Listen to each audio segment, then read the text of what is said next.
Hey, hello. Welcome to episode number 21 of the People We Love podcast. I am Adam Choate, and I think more and more people are starting to find this out. Again, real quick, I'm going to do most of my plugs and stuff right up front here, get that out of the way. My website is peoplewelovepodcast.com. Pretty much everything you need is on there, links to social media and how to listen and all that. And please tap subscribe or follow on whatever platform you listen to podcasts on. A positive 5-star review on iTunes is always helpful. I don't have any presents to offer you guys for writing reviews for me, but I do have my appreciation to offer. So there's that. And there's also a private Facebook group to meet and interact with others and talk about the show. That's called the People We Love podcast group. So just search for that. All right, let's get into today's show.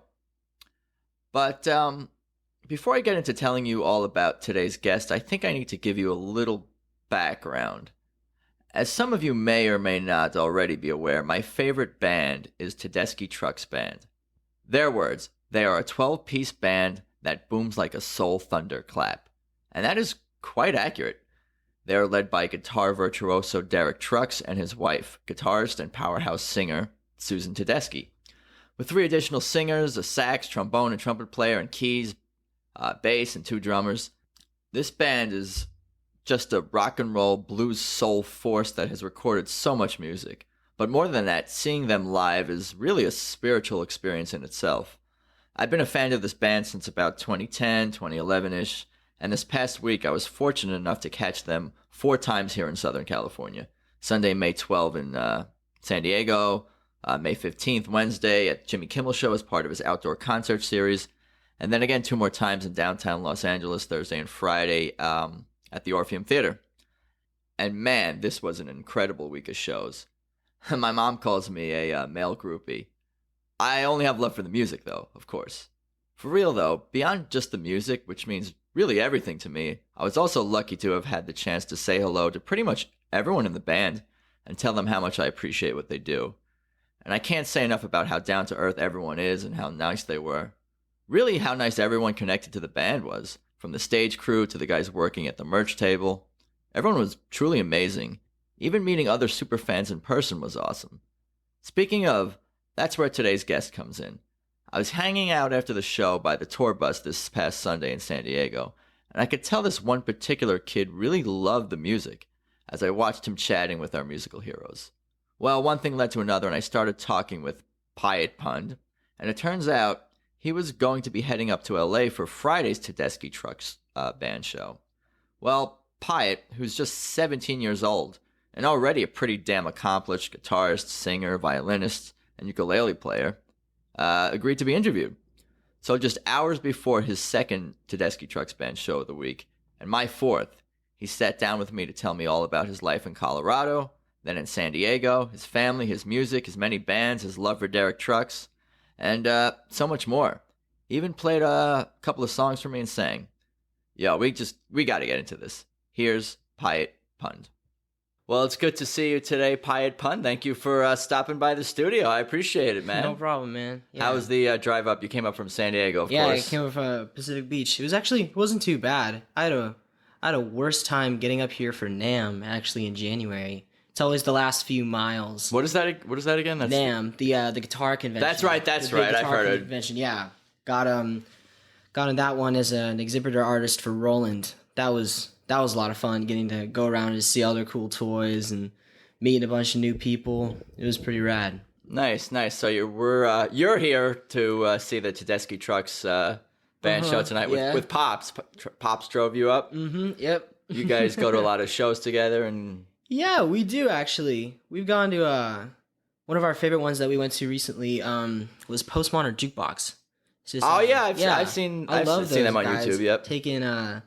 Taking new songs and turn them into old timey jazz standards. It's pretty creative. Those are cool for sure. Yeah. So, if you don't mind me asking, how old are you? You are quite the young man. Jesus Christ. I am 17 years old. You are 17 years old? I thought maybe you were 19 and I was looking at an old bio or something. You are you are a fucking young man. Jesus Christ. A baby in the studio here. Yes, sir. Nice, but you love the old music, so. No, I do, yeah. I love that. Yeah, man. So why don't you, I'll give you the floor, and you could tell my audience about yourself and where you grew up and how you got into music, and I'll jump in and we'll kind of go from there, and we'll get to Tedeschi Trucks Band, of course. So sure, man. Just tell me about yourself. Well, like you said, I'm 17. I'm from San Diego, Pacific Beach, specifically like Garnett and stuff like that. I actually wasn't born here in California. I was born in Colorado, and I grew up in a small town called Boulder, and lived there for years. Yeah, super fun town. It's a great place to grow up in. So you were there till how old were you? I was there, probably till about 11 or 12. Okay. Yeah. So you're fairly new to California. Yeah, it's been about 5 years, I would say. Yeah. And so growing up there, I mean, my parents were never really musically inclined as kids, but they wanted that for my brother and I. So at the age of 4, we started playing violin classically, and we were trained in the Suzuki method. Which is what? In a nutshell. In a nutshell, it was just this guy. He created basically a curriculum for worldwide use for teachers to go by to teach classical violin. Just a standard classical violin. Yeah, kind of like all right, this is how it should be taught to most kids. And I mean, obviously, you'll find different curriculums all over the place, but Suzuki method is one of the premier widely accepted ones. And so we started doing that at age 4, and it was really difficult in the beginning. Violin is not an easy instrument, especially probably for a 4-year-old. Even though they say it's easier to learn a musical instrument or a language when you're younger and your brain's developing, but still, I'm sure it's pretty hard to play classical violin at 4 years old. Just keeping the focus was difficult, and but my parents really were invested in that, so they helped us with that. They would sit with us while we practice and sort of help us along, guide us along, make sure we were focused. And so from a very early age, I had this positive reinforcement towards my passion for music from my parents, which I think probably is still sort of the driving force today for my music. My parents are always there, every gig, they're supporting me.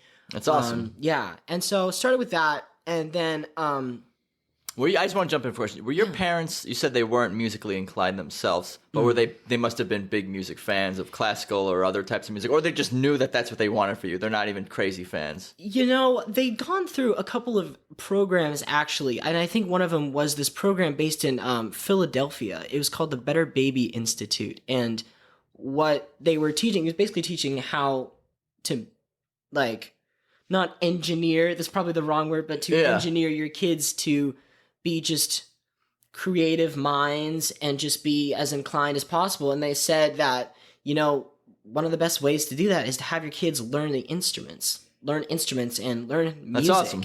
Because it just develops something in your mind. And so my parents really took that to heart.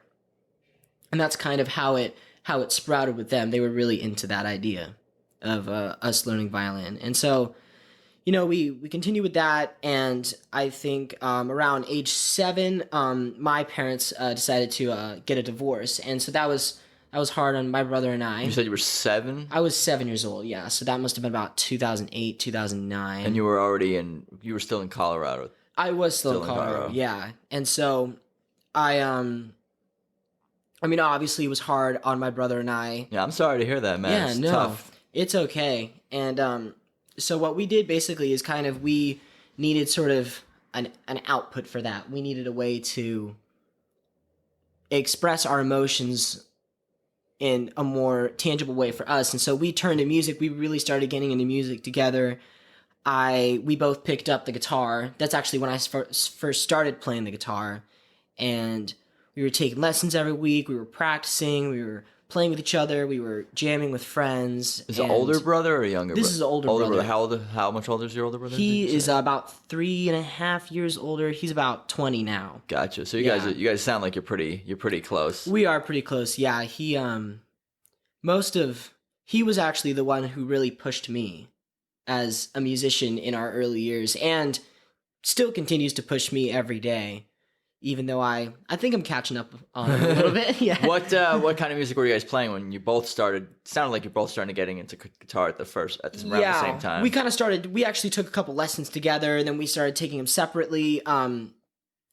We were both really into, just sort of classic rock. Yeah, It's sure. kind of- It's right up my alley, my friend. we were sticking with we really loved Led Zeppelin. We loved AC/DC. Oh, we were such huge AC/DC fans. I still am very much. Yeah, sick. We actually our first ever concert was a rock concert. It was the this old 80s metal band, the Scorpions. Oh, Scorpions! I know Scorpions. Of course. Yeah, it was their I think it was their farewell tour, and we saw them live because we'd been listening to them for years, and we just really loved them. When we saw them live, it was our first concert. It was rock you like awesome. a hurricane. Yeah, exactly. Winds of Change. Yeah, of course, man. Yeah. And so we were. That's all I know. Yeah. Maybe one or two others. Yeah, to be honest, I can't remember many. I'm sure it was a fun show, though. Oh, it was killer. They did such a good job, especially being at an older age too. They were rocking it.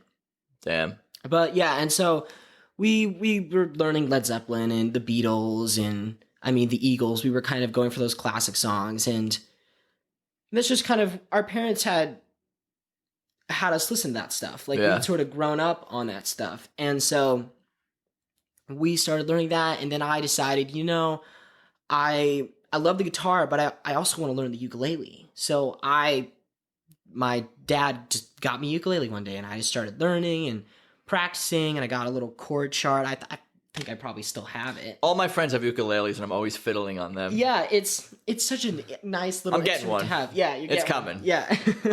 But yeah, and so I started learning that and getting into that music, listening to a lot of Hawaiian stuff, just kind of trying to emulate it. I'd listen and I'd be like, "Oh, maybe this is what they're playing," and try and work it out there. And so, that was Boulder, Colorado, just music and stuff like that. And then what eventually happened, I sort of started getting a little tired of the classical violin. I think you were playing it at the same time as you were playing guitar. As I was playing guitar and ukulele, all these things were going on at once. And you were how old? Probably 12, 13, Oh, no, 10, I was even probably younger. more about 9 or 10. Wow. Yeah. Boy. I was much younger. Yeah, I was and so I loved it. I loved classical music, and there was definitely expression in it for me, but I sort of started feeling like I was getting in this box. Like I was being boxed in a little bit. And sometimes, creatively that's the best thing for you because you have to maximize what you can do. But sure. I wanted to start to kind of branch out. And so what my brother and I both did, he did it first, and then I saw it. I was like, oh, I want to do that too. We started learning Celtic Irish fiddling. On what instrument? On violin. On violin. Yeah. And so more kind of like the Northern European, like traditional styles of violin playing. And we started studying with another teacher in Boulder, Colorado. And we really got into that. And you know what? For some reason, there was a huge market there and people loved it. And so what my brother and I would do is we learned about 10 or 20 songs together. Celtic violin, Celtic violin. I got you. Yeah, I like that stuff. That's Yeah. cool. I like a lot of kind of world Dave music. Matthews Band kind of has a little bit of that. Van in there. Morrison sometimes I think dips into that stuff. Yeah. And so we learned about like 20 songs, and then there was this walking mall in local Boulder, Colorado. It was just gorgeous all year long. And so we would go out there. It was even like after school. Like after school, finish school at I don't know what time, like 3:00. And then we drive into downtown Boulder, and then we play from 4:00 to 5:30. And sometimes that was the best money I've ever made as a musician. That's a nice size set right there. An hour and a half, and you're making money. No, you need a permit or nothing. Just show up. You just show up and you put your. You don't get tased by the local you don't authorities. You don't have to show the paperwork. No. Are you guys authorized to be here? Just go on the street, right in the middle of the mall, or yeah, it was just a walking mall, and we just walk out there and just start playing, and just walking around, or you set up a camp. We would just set up like a little camp. We'd set up like a little area. We had the areas that we knew that would make the most money, and so we would just sit there, and people walking by, they would listen for maybe about 5 minutes. They'd throw in $1 or $2, and then keep on going. And that was probably the first sort of, I would say, experiences I had as like a collaborative process. Like with my brother, he was the first one I sort of really started getting into that idea of playing with somebody else. Did either of you sing, or was this all instrumental? It was all instrumental, actually. And so it was,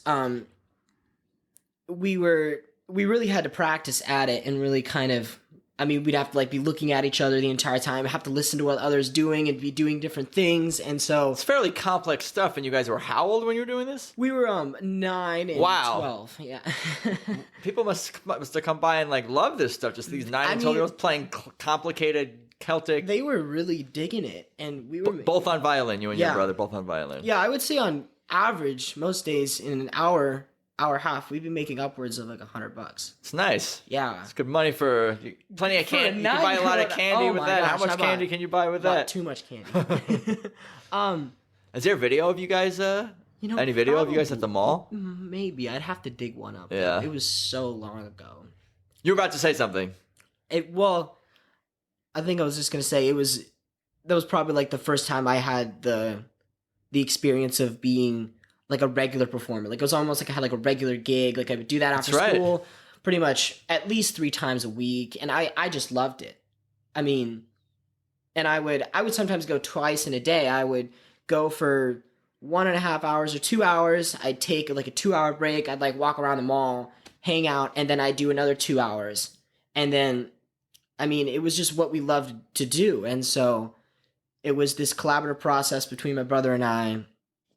And it was just really killer. And so that was probably one of the most important stages, I would say, for me within the realm of my musicianship. Yeah, you got a taste of being a professional. Like you're working, you're being paid, you're doing what you love. You got a real, you're a professional gig. Yeah, it was. That's amazing. That's awesome. It was really cool.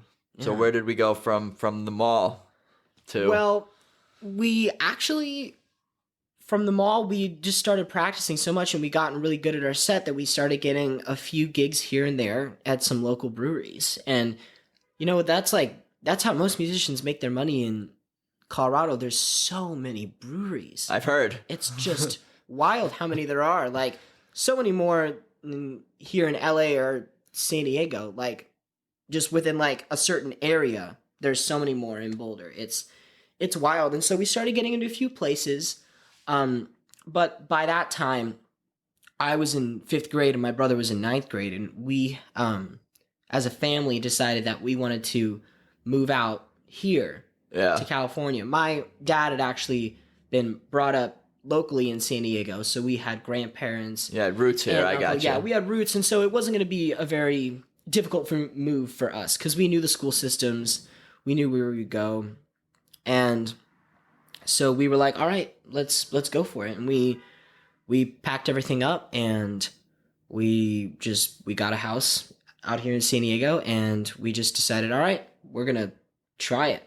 And it was music out here, you're saying? Yeah, try music and just living out here. Yeah, of course. Yeah. And so we, my brother started attending the Bishop's High School in La Jolla.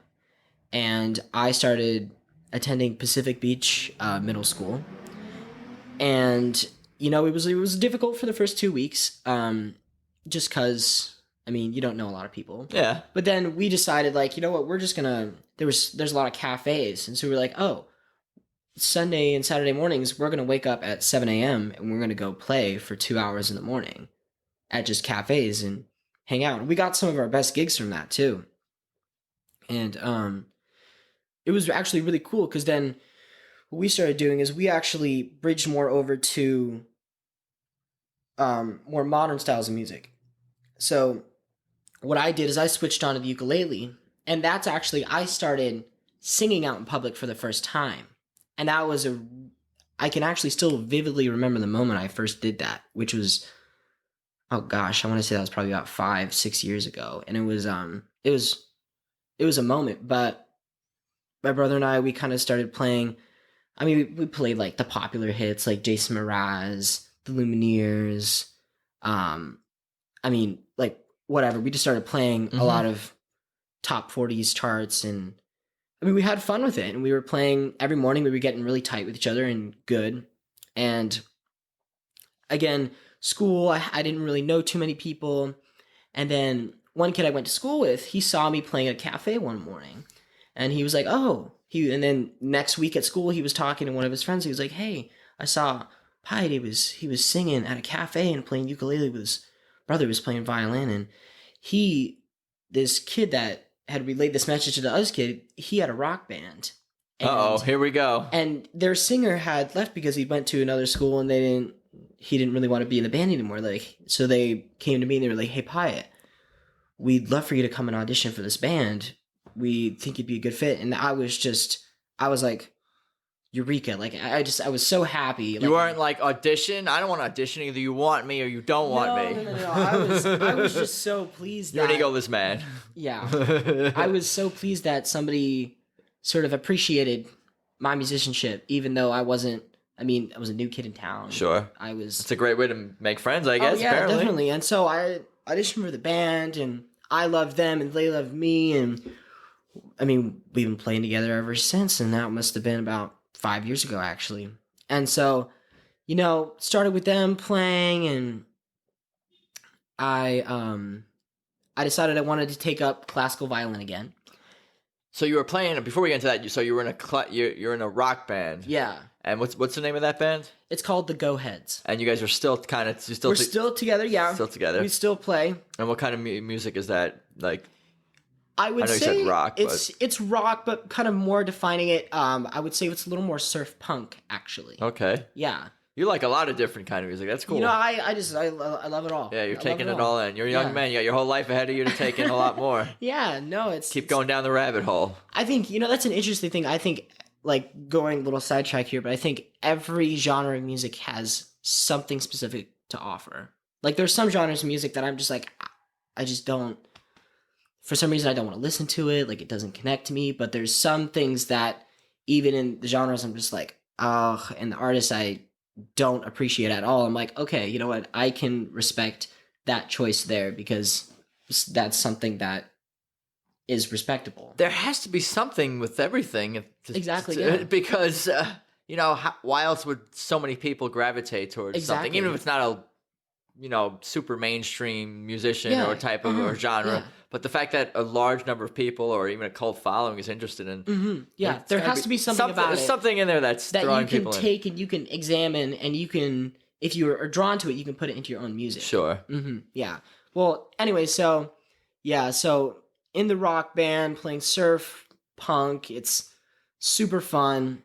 Playing covers too. I mean, it was in 6th grade. We were just having a lot of fun, and it was awesome. It was like the first time I felt like, oh, I'm a rock star. This is so cool. I bet. And yeah, I wouldn't trade any of those memories for anything. And then I decided, I wanted to do classical violin again. Get back into it. Yeah. And so I started, my brother and I, we started back with another studio this time, but it was actually really interesting. You mean lessons? Yeah, lessons. Getting back into lessons. And so getting back into lessons and doing recitals and stuff like that. It was very different though, because the it's hard to explain, but the difference between the rigorous nature of practicing and performing in where we lived in Boulder, Colorado, compared to here in San Diego was uncomparable. And what was the difference? And that the difference that San Diego, these performers, you were doing recitals every 2 weeks. You were practicing hours and hours a day. They were preparing you to become professional classical violin players. That's what you were doing. And so serious stuff. And these guys, Russians, Michael Seitlin, Irina Seitlin, and Pasha Seitlin. My brother took from Michael. He's a character, but he's an extremely profound man and just a wonderful violin player. And Pasha Seitlin, his son, also just an amazing player, but he's actually based here in LA, and he does all different kinds of stuff. He does producing, he works for different companies, he does violin performance. He's great at what he does, and he's He's such a well-rounded person. So we started studying with them, learning a lot of classical music, and that's kind of where my, I would say, technique for violin really set in, and sort of really learning some difficult music that I never thought I would attain with the program I had back in Boulder, Colorado. And so we were doing that. That must have been a good feeling to take your music, to the next level, and not even thinking that you could in that way. Yeah, no, it was a wild thing, knowing like it was really about how you were going to break down the music and how you're going to break down your practicing, and how we were going. It's like, this is the wrong way to practice. This is the right way to practice. They were very strict on how you needed to practice, and if you follow those rules, you were going to turn out a good player. And so we were following those rules most of the time. My brother was much more follow the rules. Me, I'm kind of, I like to break the rules. That's I've always been like that. I hear you, my friend. Ever since I was a little kid, oh my gosh, I love to break the rules. I love to push the buttons. You should. Yeah. Those are the people that change the world. And so, yeah. I think. Yeah. Or influence it. Yeah. And well, so continuing on, like we continue with them, and going into high school now, it's about, I would say, I'm a junior now, so about 3 or 4 years ago, going into high school. I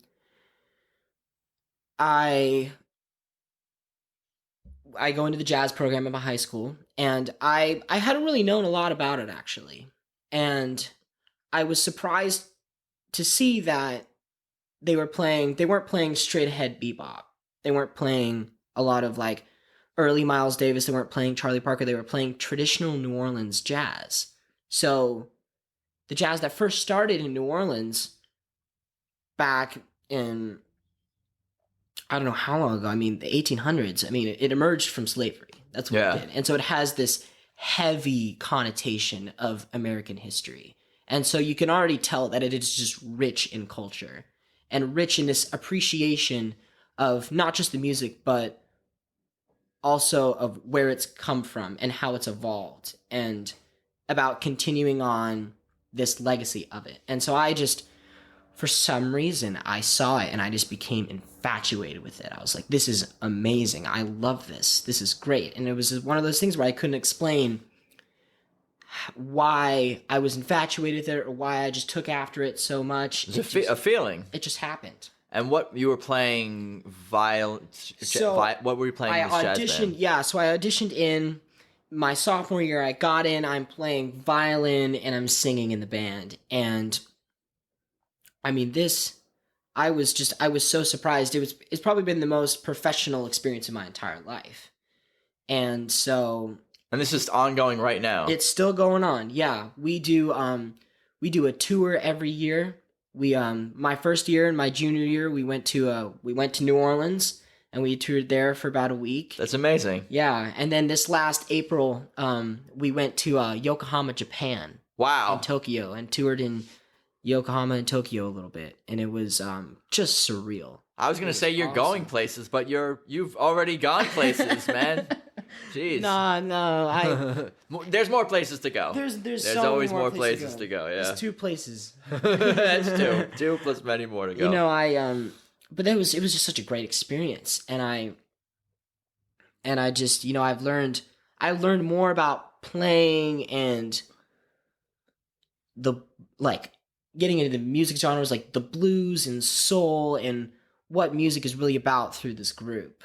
And it's a 12-person group. So we've got a full horn section, a full rhythm section, plus 2 singers, and it's more complicated music than I've ever played, because like when you get into it, like jazz, it's really sort of up to the interpretation. You have these specific set of rules, but it's up to the interpretation of the players and the ensemble. Yeah. And so you have to really be connected with your ensemble. I mean, you guys got to be like brothers and sisters. Like, you got to know what you're thinking. You gotta really sort of study each other, how you play. Anticipate. Yeah. And it's this whole thing. It's this constant anticipation. So whenever you're playing together, you have to flip that switch. You have to flip that listening switch. You have to think about all these different things because it was such a, I never thought I'd be playing it. I never thought I'd be playing New Orleans jazz or any type of jazz. So this group, it kind of branched out from just New Orleans jazz. You also played some blues stuff, you were saying also, and some other kinds of jazz. And so it is pretty much New Orleans jazz, and I mean, jazz and everything like that came up from the blues. Sure. And so a lot of what we play has been influenced by the blues. So, I mean, we obviously studied out a lot of New Orleans jazz tunes are blues. And so we really started getting into that a little bit. Not a little bit, a lot. And, sort of really studying it, becoming appreciative musicians about it.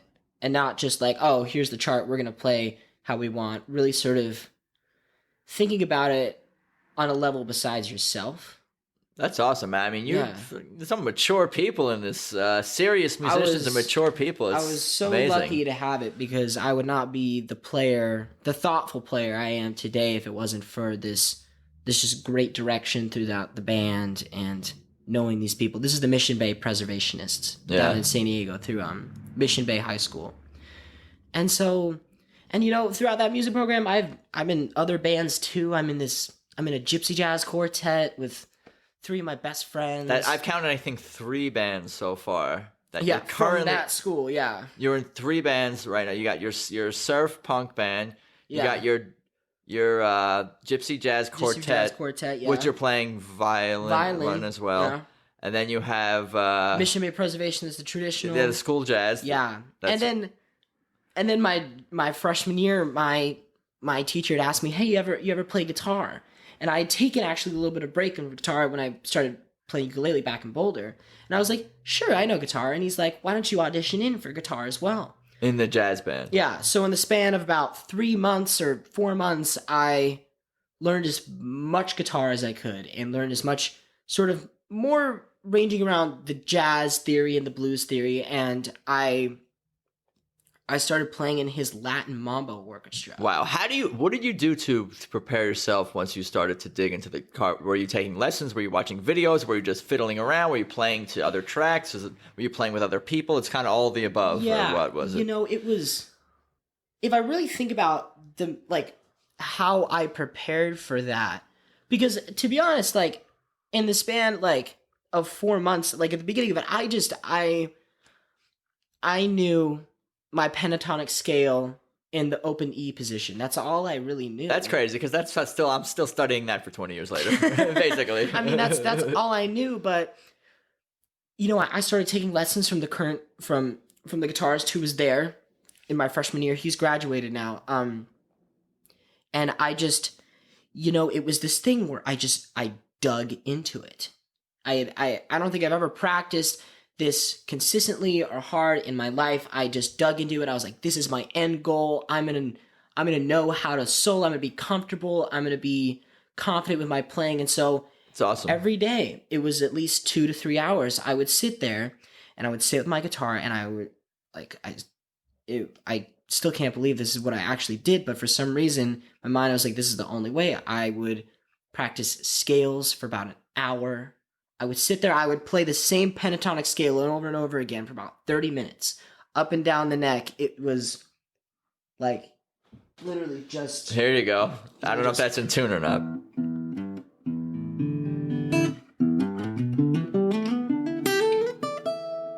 Would sit there for 30 minutes and just play that scale. Just up and down the neck, getting comfortable with it, feeling like, okay, maybe if somebody played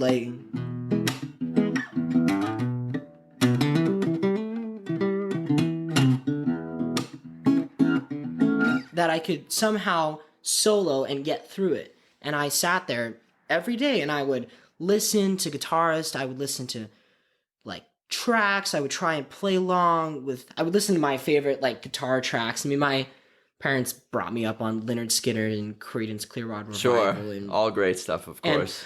And I'd taken a long break from that stuff. And so when I got back into it, I was like, you know what? I know these songs. I think one of the moments that it was kind of profound that I knew that, I'd known of the person, but I hadn't ever, retained it, was I saw I started listening to Stevie Ray Vaughan a Yeah. bunch, and I got obsessed with Stevie Ray Vaughan. I mean, just obsessed. And I looked at his album cover, The Essentials, Stevie Ray Vaughan, and it's him. It's kind of the gray picture with him with his hat on. And I'm like, I know this album cover for some reason. And I remember that my parents used to play it for me when I was like 4 and 5 years old. And it was just this ultimate connection. I'm like, wow, like it really does come full circle. Yeah, I feel like you're it's like this thing you're doing. It's like you're opening yourself up to all different kind of genres and new music and new people and all this playing. But at the same time, you're keep coming back, I think, to the same things, so but with a new perspective. New perspective. That's the word. There you go. Yeah. And it was crazy. And so, I dug into it. I was learning all these different scales. I was loving it. I was playing every day. My friends would be hanging out on Saturday, be like, no, I gotta practice. Like, you don't understand. Like, I appreciate it, but no. That's awesome, man. You are a serious dude. All about, what I learned a lot, it was like all about making the sacrifices. Like, to be a good player, like you have to make a lot of sacrifices as not just a musician, but as a person. Is it more that when you say sacrifice, is it really just your time? Your time, what you're giving up that you could do with your time and your playing, or is it even other sacrifices? I mean, that covers a lot. Just your time, because you could be doing anything. I think the big one is probably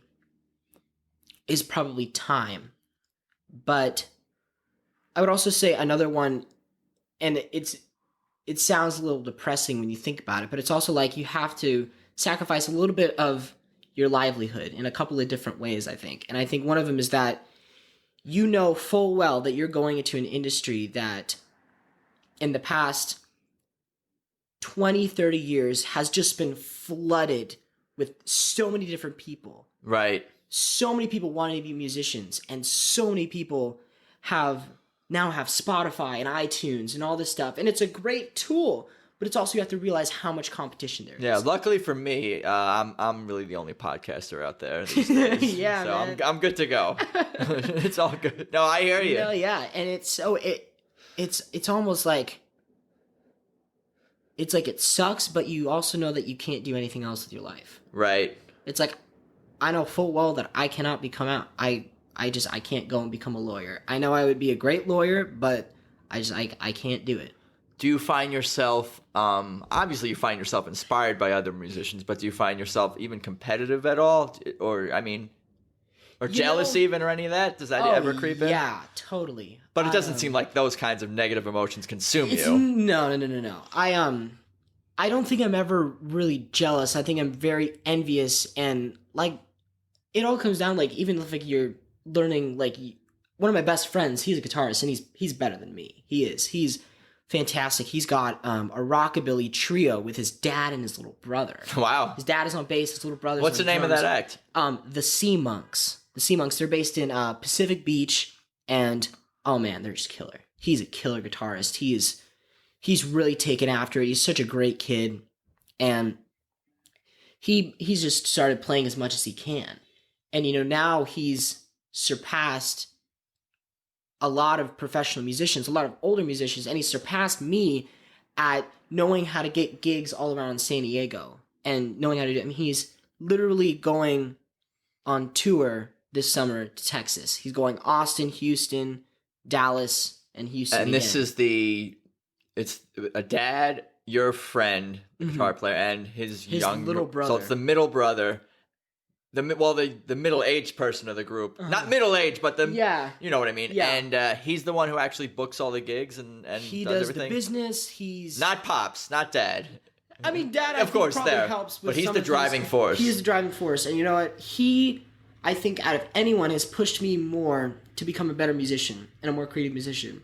And I fell in love with his tone and how he played. I mean, he has some awesome licks, and he's taught me stuff. I've taught him stuff. It's not this sort of like, oh, I'm better than you. No, I'm better than you. It's really this collaborative process between each other where you push each other. Yeah, no. And you know what? It's the best thing for musicians. I never want to be the best person in an ensemble or in a group because there's nowhere else to go. Right. I've heard that. Just just jamming with people over the years, they always say, "Oh, always play with somebody who's better than you. If you can, play with people who are better than you." Better than me all the time. And oh man, yeah. So his name is Noah Kapczynski. Need to look out for this kid. Nice. He's going to be doing big things, and he's killer with what he does. And so, kind of like thinking about like getting back to sort of like the idea of like sacrifice. Like you sacrifice a little bit of like your livelihood. Like, all right, there's a lot of competition out there, and you have to be good at what you do, and you have to be. And it's what the kind of the hard part is that this, someone who knows that can make millions of dollars and not know anything else. Yeah. And that hasn't happened for me. Me neither. So it's like, I do know those chords though. I'm pretty sure. And so it's like, and then it's like, and you see someone going like,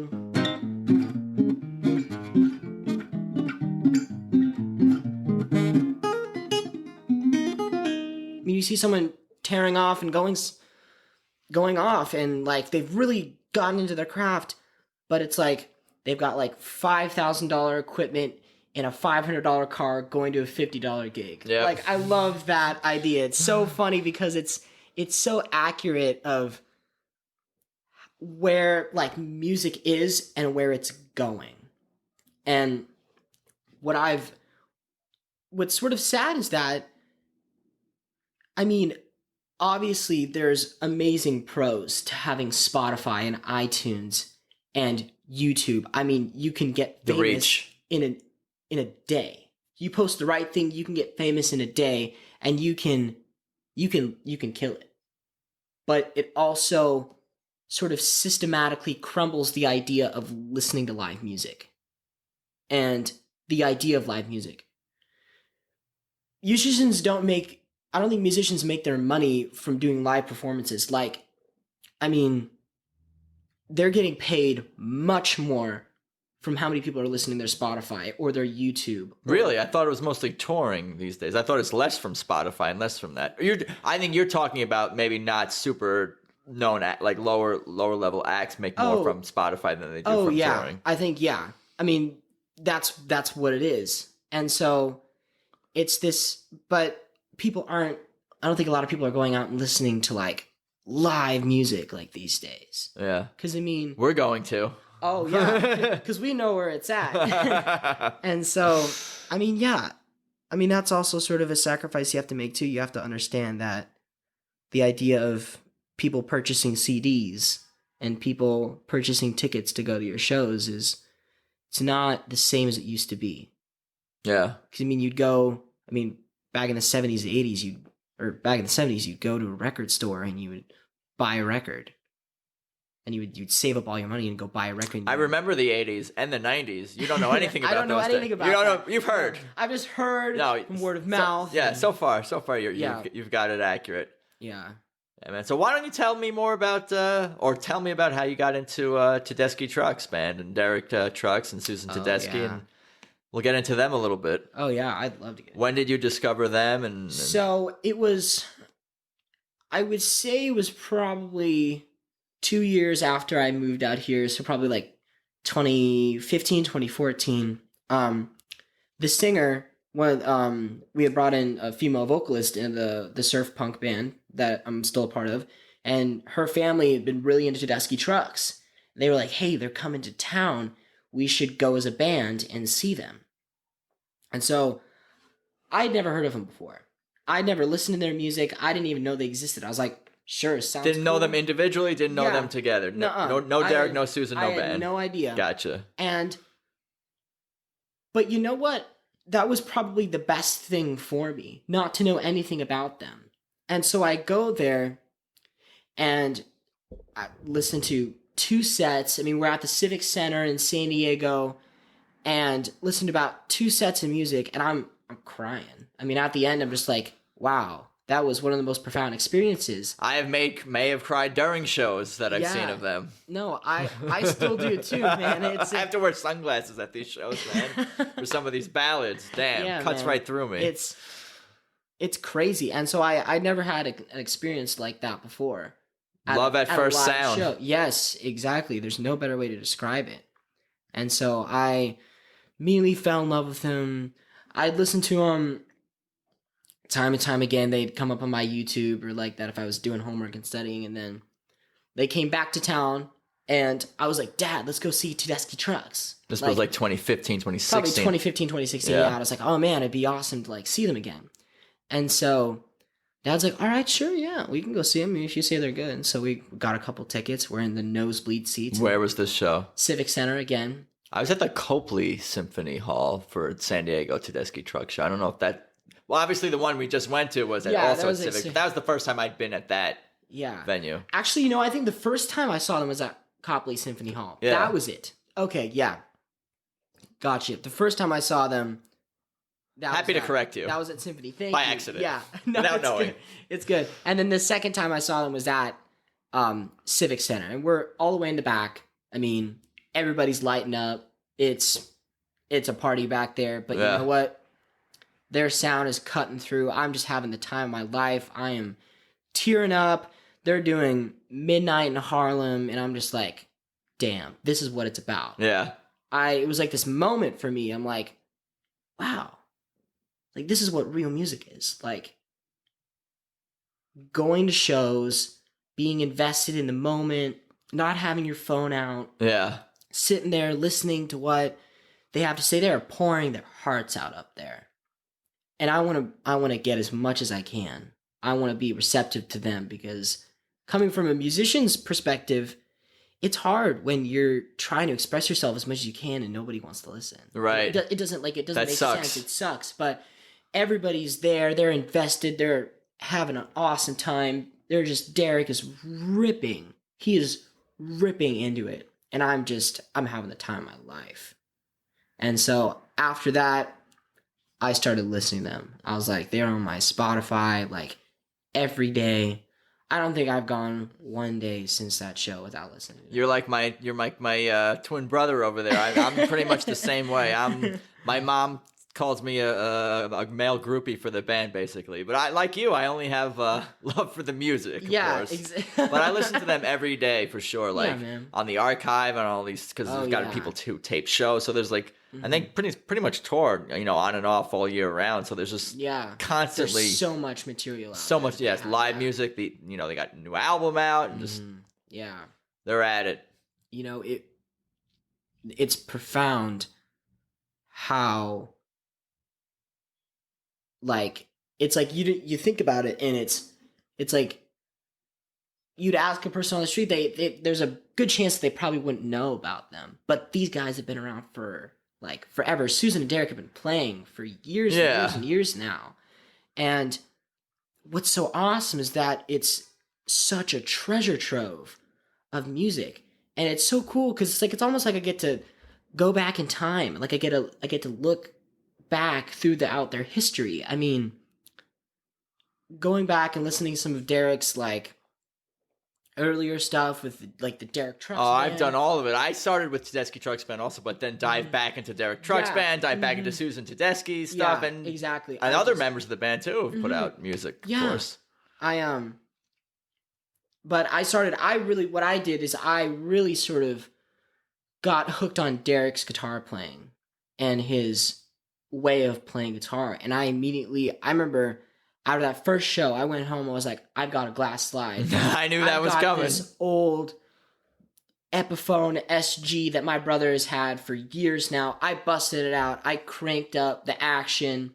I plugged it into this Fender amp, and I turned the gain on as high as I could. And I just started, I stayed up till midnight and 1 a.m. on school nights, sitting there, looking at my computer, just listening and looking at Derek's solos and how he plays the guitar, and just seeing he's got such an incredible touch.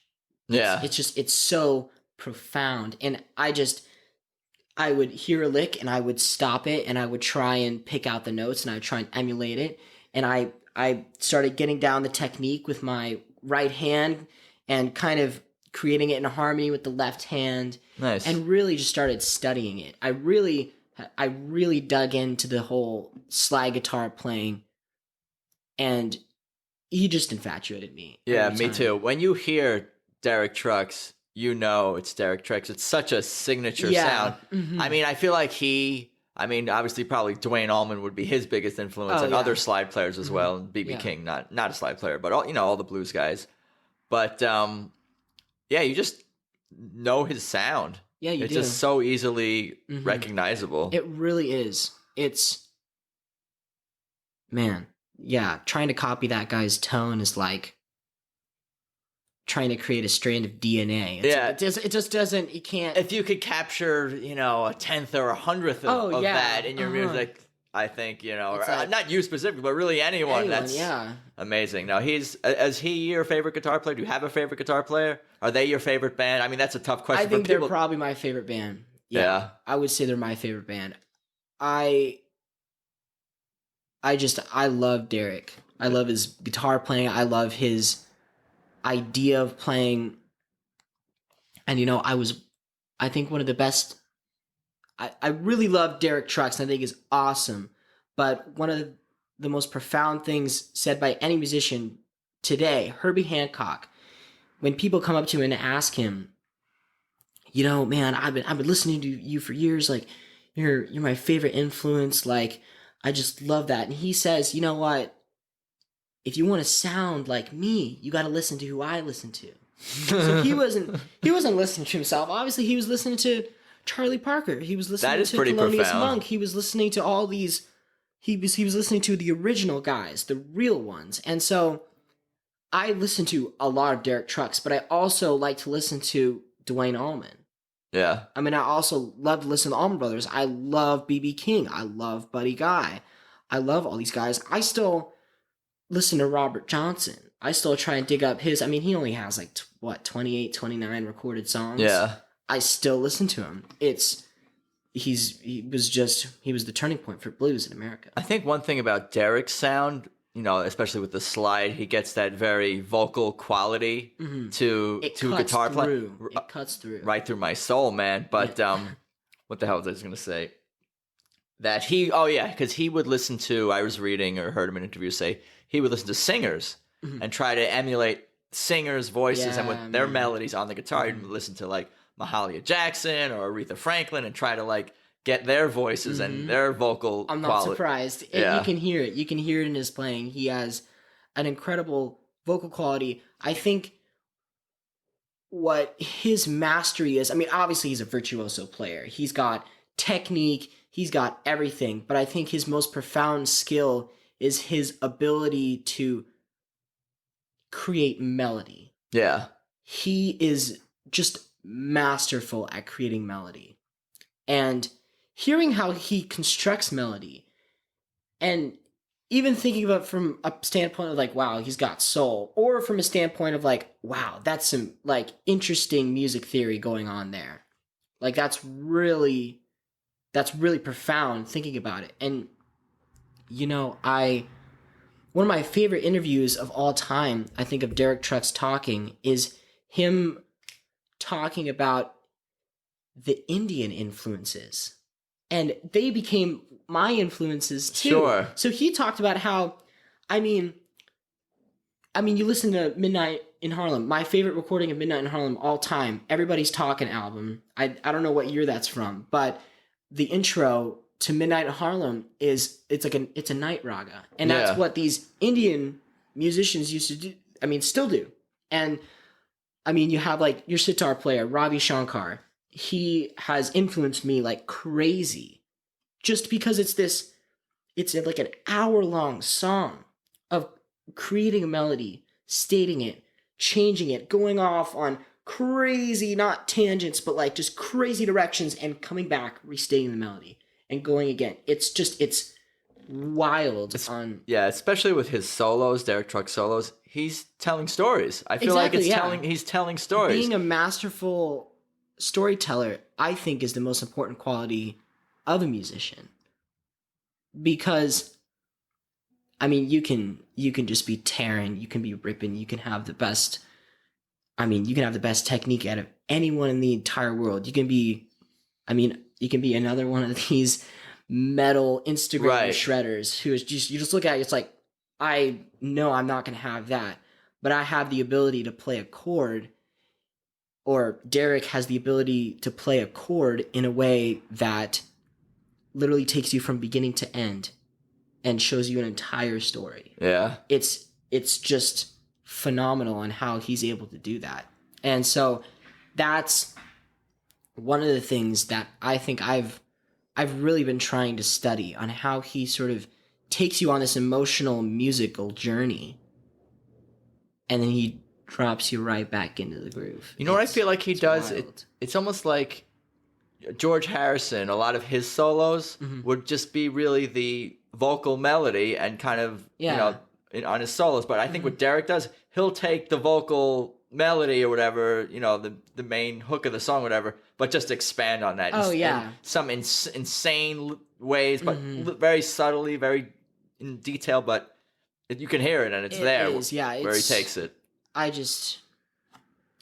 can't say anything else except that it just touches me every time. And just some of the tones that come out of the guitar are just insane. Some of the notes when he goes real low or real high, they're almost like guttural. Yeah, but even his like low raw notes, sounds. Even his low notes just cut through so easily through the band. I mean, he's got 11 other people up there on stage with him. He needs a sound and the tone and just his touch to cut through, and he knows exactly how to do that. And he's never overcrowding somebody. Right. He's never not playing enough. He's always playing the perfect amount. Yep. He doesn't overstep his bounds. No, he doesn't. Never. And he's got just such a keen sense of mind when he's with the band, when he's in the playing setting. Even in Derek Trucks Band, like listening back to those tracks, in his own band with his full name in the band, he never really, felt like overstepped his boundaries. I think he's very, very conscious of that for sure. Oh yeah, I think that's a huge part of who he is as a person. He's very much about the music. He's a really humble person too. I mean, he's really just. Yeah, the whole band and Susan and him, they just seem like down-to-earth people. Yeah.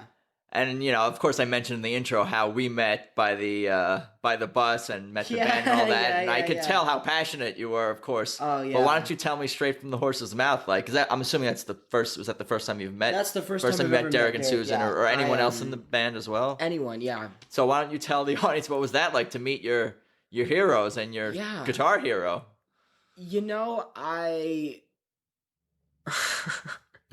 You're freezing up more now, thinking about it than you were in the moment. Yeah, because it means a lot.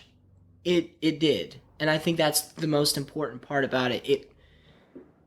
It meant so much to me, because I think in the past 4 or 5 years, the two people who really sort of shown me what music can be and who I can be as a performer is Derek Trucks and Susan Tedeschi.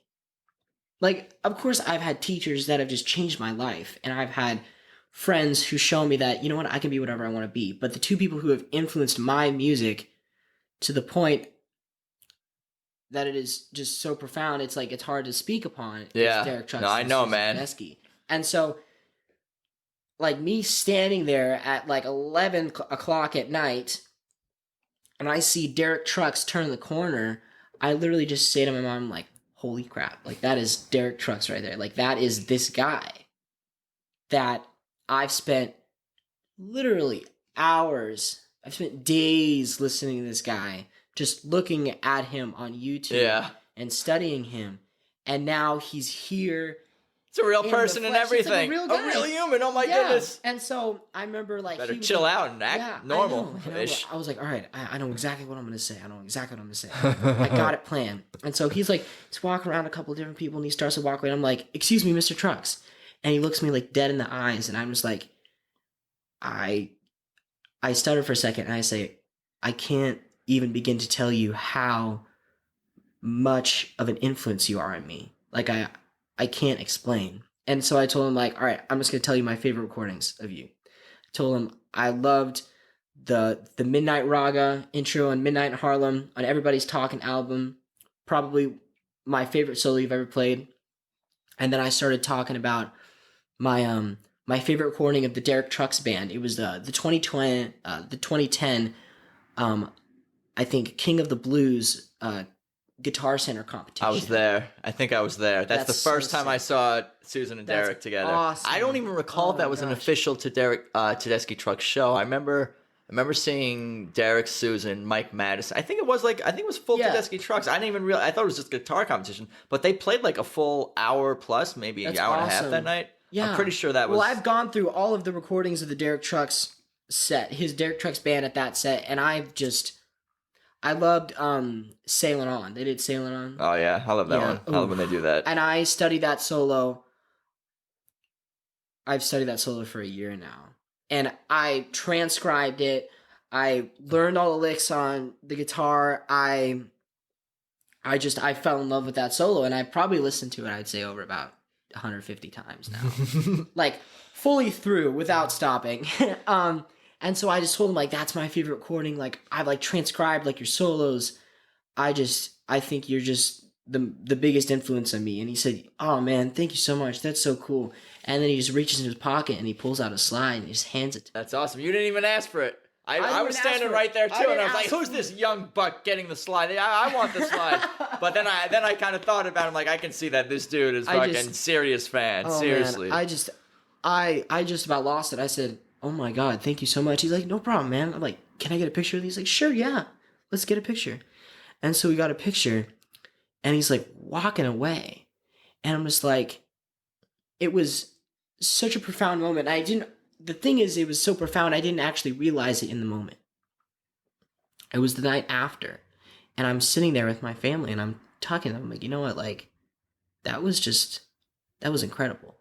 What happened? This is less than a week ago for everyone. This is all very recent. This is like Sunday night. This is Monday night. Yeah, I'm just telling everyone that this is very recent. Yeah. And so I'm sitting there with my family. I'm like, you know what, guys? Like, that was one of the craziest experiences I've ever had in my life.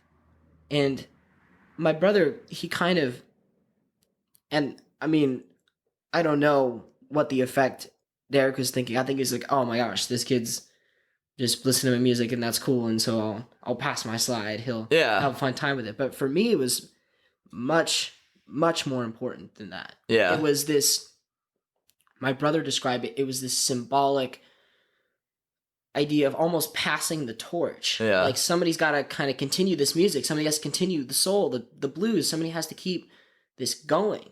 I don't think he's passing you the torch, but I think he might be lighting your torch. Maybe. Is that better? Is that more? I mean, someday. Man, someday. I just sort of, I saw it as this idea, like, this is what I have to continue this. It was a very meaningful moment. It was a meaningful moment for me, and it was wild. And getting to sort of have that interaction with him, like he's an actual, he's a person. Yeah. It became much more tangible, and it's like now I look at him, it's like he's still this crazy figure to me. He's still this just absolute monster of the guitar. Nothing has changed, but he's also this humble, kind, like caring person. Yeah. And it just makes him comes across that way for sure. It just makes him that much more respectable, and it just makes him that much more like of such a positive influence in my playing and to me. Yeah, he's a pro's pro, and so is that whole band. Mm-hmm. What an awesome night. Oh, man. We got more music tonight. We're recording this on a Friday, and we're going straight to the Orpheum pretty much after this. So why don't you play us a song? What do you got? You want to play an original? You want to play a Tedeschi Trucks cover? I don't know what you got going on here. You want to introduce it or here? You know, I don't know. What are you feeling? I'm gonna play. Actually, I'm gonna play a little bit of I'm gonna play actually a cover. This is like probably one of the first ones I ever learned, actually. You need a pick or anything? No, I should. You're good. You're in tune. You're good. No pick in tune. I might ask you for a pick after this one, but yeah. All right. So what song is this? This is actually "Ring of Fire" by Johnny Cash. I have heard of that one. You have heard of this one? Of course. Of course.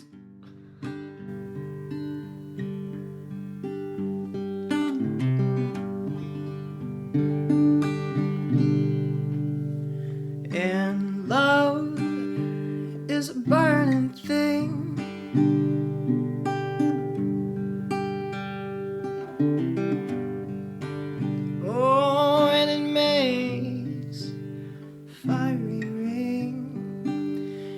yes, I'm bound by wild desire.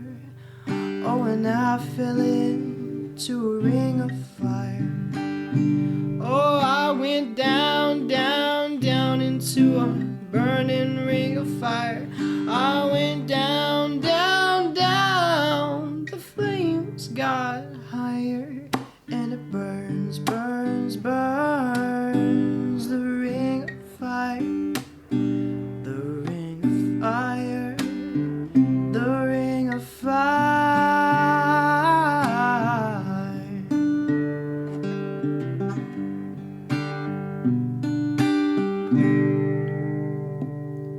The taste of love is sweet. Oh, when hearts like ours meet. Oh, and I fell for you like a child. And oh, but that fire went wild. Oh, I went down, down, down into a burning ring of fire.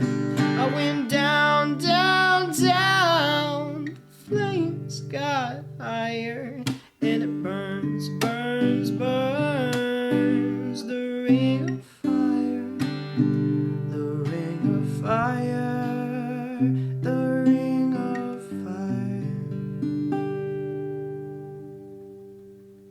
That was awesome, man. Great job. Yeah, no problem. That's awesome. Yeah. Great voice, great guitar playing. I I'm gonna grab you a appreciate pick. I'm getting up. That's why the sound sounds weird right now. All right, I'm just gonna let it roll. Letting the thing roll. Here's a 4,000 picks for you. Thank you. I appreciate it. Why don't you tell people where they can find you on social media, how they can follow your bands, your music? Yeah, man. And then we'll play another one, and we'll call it a day. Sounds awesome. So I'm on Spotify. I'm on under just my first name, Piatt, Piatt. I'm on Facebook, Piatt Pund, PIATT PUND. Shoot me a friend request or follow my musician page. Also Instagram, Piatt Pund, PIATT PUND.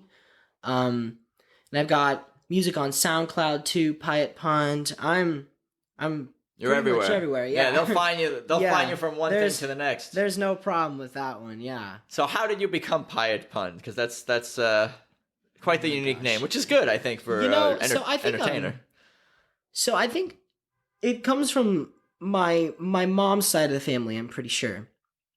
I think it's a French name. It's a French name, and I mean, obviously, probably sometime in the 1800s, 1700s, families immigrated over here to the States, and we probably just somewhere along the line, the name, I think it was a last name, then it was a middle name, but I think the first in the line of families to have Piatt as the first name. There you go. Yeah. Last name is the first name. Yeah. Those are always fun. Yeah, it is. Yeah. There you go. It's pretty killer. Yeah. All right. Well, give me another one. Give me another tune here. All right. And then I'll let you get out of here. You cool with maybe a little Midnight in Harlem? Oh, sure. All right. Let's do it.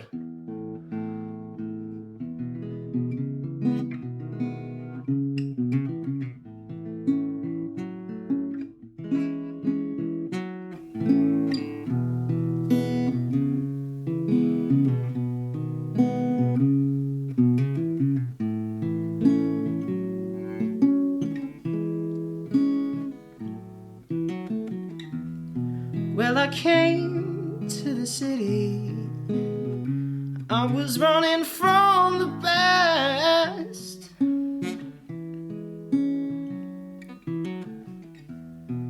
My heart wasn't bleeding, and it hurt my bones to laugh. Stayed in the city with no exceptions to the rules.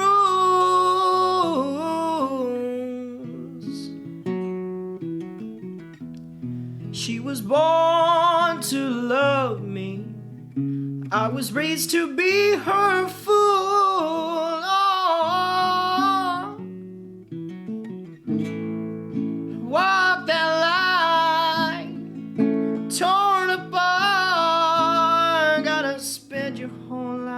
trying.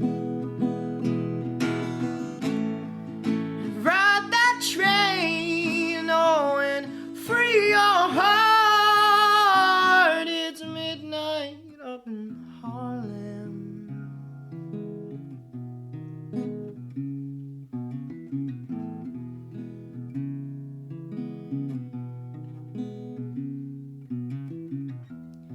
I went down to the river and I took a look around.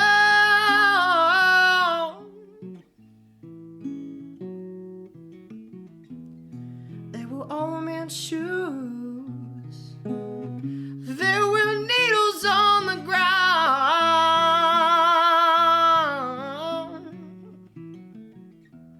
No more mysteries, baby. No more secrets, no more clues, yeah. And the stars are out there. You can almost see the moon.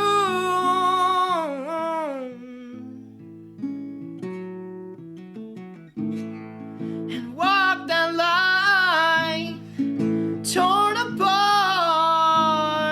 You gotta spend your whole life trying, oh. And you gotta ride that train and free your heart.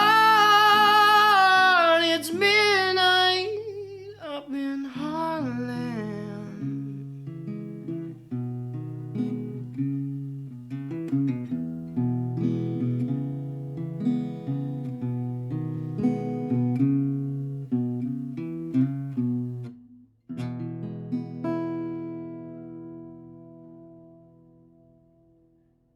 Oh, hell yeah, man. That was beautiful, man. I love that. I appreciate it. That song means a lot to me, man, for sure. I'm And so glad does I'm Tedeschi glad I Trucks Band. did And it. I'm sure the song and the band and all the music means a lot to you as well. And I It definitely really does. appreciate your time and stopping by the studio. Oh, no problem, man. It's been awesome for Yeah, real. this has been so much fun. Yeah, man, we got a show tonight. Yeah. Let's do it. All right, Let's do it, man.